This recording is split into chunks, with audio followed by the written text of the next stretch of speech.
कि विपक्ष के बिना राज्यसभा चल रही है, क्योंकि विपक्ष ने बाइकआउट कर रखा है राज्यसभा का। और इस सब के बीच में सरकार जो है बिल पर बिल पास किए जा रही है। 3.5 घंटे में 7 बिल पास करने का रिकॉर्ड बना लिया उन्होंने।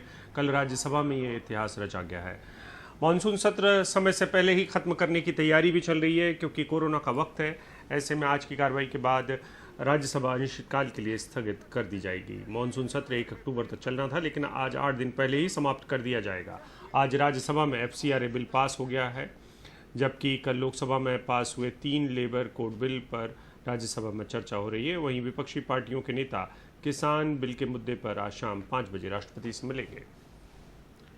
हिमांशु शेखर मिश्रा हमारे साथ थोड़ी देर में इस पर चर्चा के लिए जुड़ेंगे, ज़्यादा जानकारी के साथ जुड़ेंगे। लेकिन लेबर कोड बिल, श्रम संहिता बिल का जिक्र कर लेते हैं, क्योंकि इसको लेकर खुद संघ में ही कहीं ना कहीं अब उन्हीं के बीच में वो वैचारिक जो मतभेद है वो सामने आ रहा है।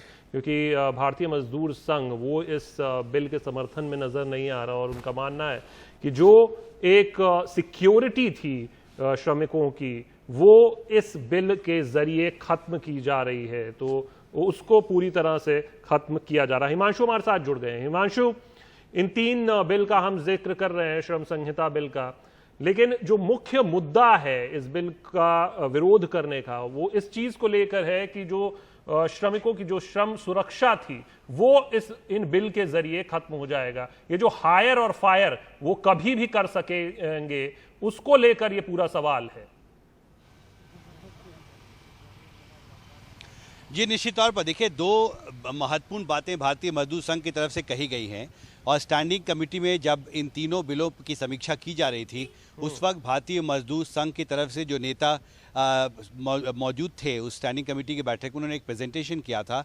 उन्होंने 2 मुख्य मांगे रखी थी। पहला ये कि जो सोशल सिक्योरिटी कोड है, जो सामाजिक सुरक्षा देने के लिए वर्करों के लिए जो नया कानून लाया गया है, उसमें सामाजिक सुरक्षा से जुड़ी जो भी व्यवस्था है, चाहे वो भविष्य निधि के संगठन के साथ वर्करों को उसकी सुविधा देने का मामला हो, एम्प्लॉय स्टेट इंश्योरेंस कॉर्पोरेशन की से जुड़े सुविधाएं देने का मामला हो, उनको यूनिवर्सलाइज किया जाए। यानी किसी भी इकाई में अगर एक मजदूर भी काम करता है तो उस मजदूर को भी वही सामाजिक सुरक्षा की व्यवस्था मिलनी चाहिए, सुविधा मिलनी चाहिए, जो अभी फ़िलहाल 20 या उससे ज़्यादा कर्मचारियों वाले इकाई के मजदूरों को मिलता है।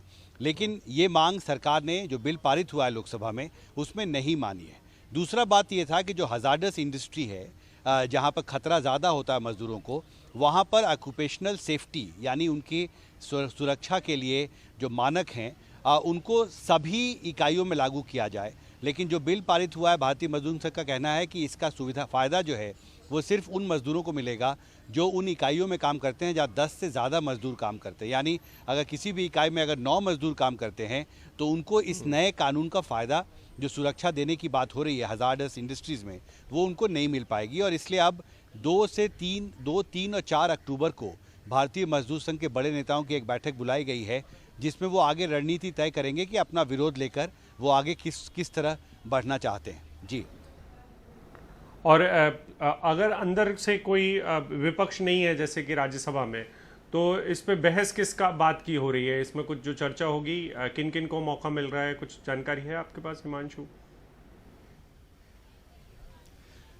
जी, देखिए, सत्ता पक्ष की तरफ से बीजेपी के एक सांसद थे जिन्होंने इस बहस में सबसे पहले भाग लिया है इस मामले में।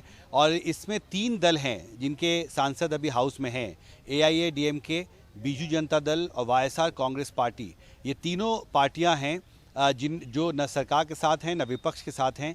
और इन तीनों पार्टियों के नेता जो हैं वो सदन में मौजूद हैं, और संभव है कि वो इस बहस में ज़रूर भाग लेंगे, क्योंकि कृषि सुधार बिल पर जब इस मामले को टेकअप किया गया था तो इन पार्टियों ने उस बहस में भाग लिया था। जी।